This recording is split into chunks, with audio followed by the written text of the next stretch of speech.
Armação dos Búzios, December 1976. The Praia dos Ossos, the Beach of Bones, a name that was about to become a prophecy.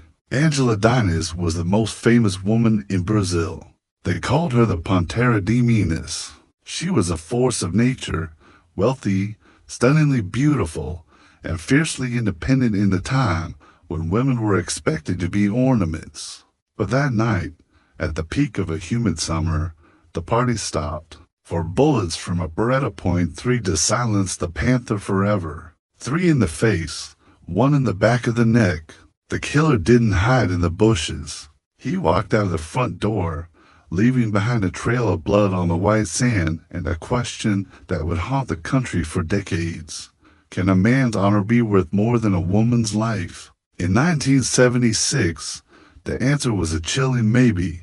Get in. Let's leave the city lights behind and head for the coast.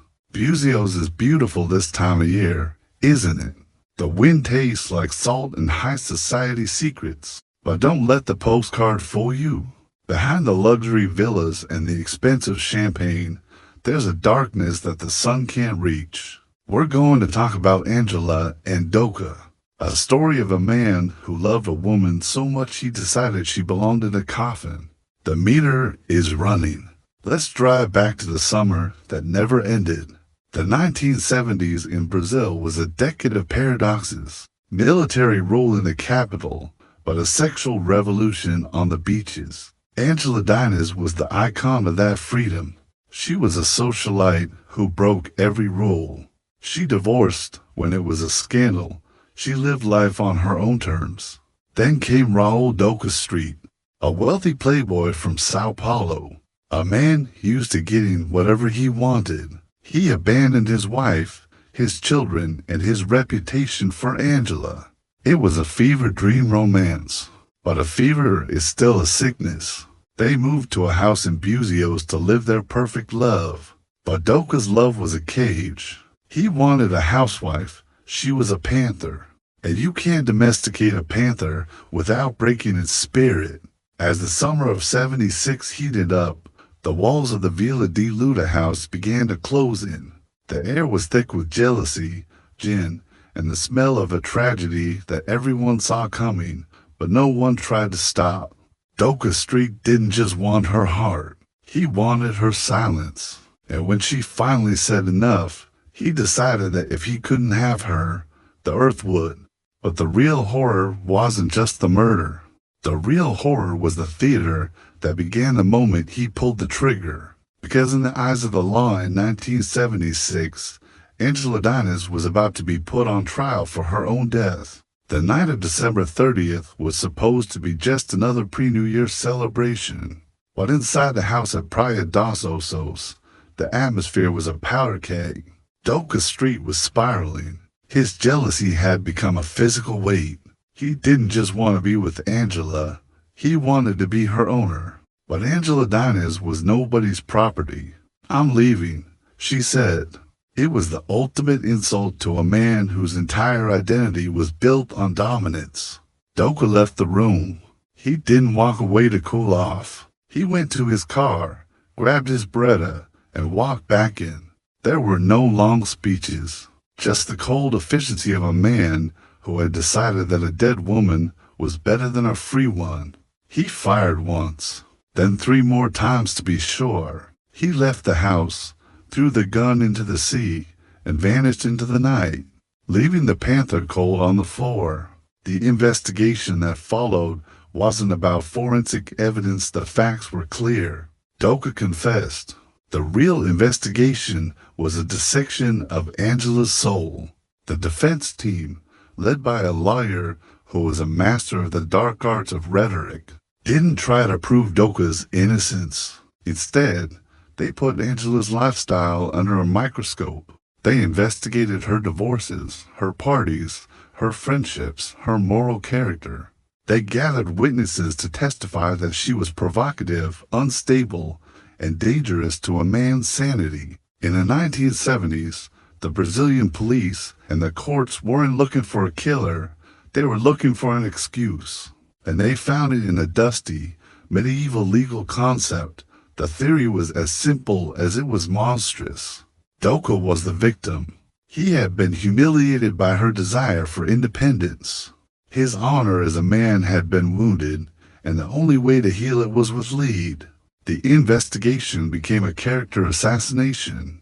They turned the crime scene into a stage where the dead woman was the villain, and the man with the smoking gun was a hero defending his dignity. It was a strategy that would turn the first trial into one of the greatest shames in the history of Brazilian law. The first trial in 1979 wasn't a court of law, it was a circus, and the strange detail that defined it: a life-size doll. Doca's lawyer, the flamboyant Evandro Lins E. Silva, used a mannequin to reenact the crime in front of the jury. He didn't use it to show how Doca killed her. He used it to show how Ângela had attacked Doca's dignity. He hugged the doll. He shook it. He screamed at it. He called Ângela a fatal Venus and a lascivious panther. He convinced the jury that Doca was a gentle boy who had been driven to madness by this woman's sinful freedom. And it worked. When the verdict was read aloud, suspended sentence that practically set him free, the crowd in the courtroom didn't gasp. They cheered. They carried Doca Street out on their shoulders like he had just won the World Cup. He had killed a woman in cold blood, and society gave him a parade. But that applause sparked a fire. This brings us to the theory of the Great Awakening.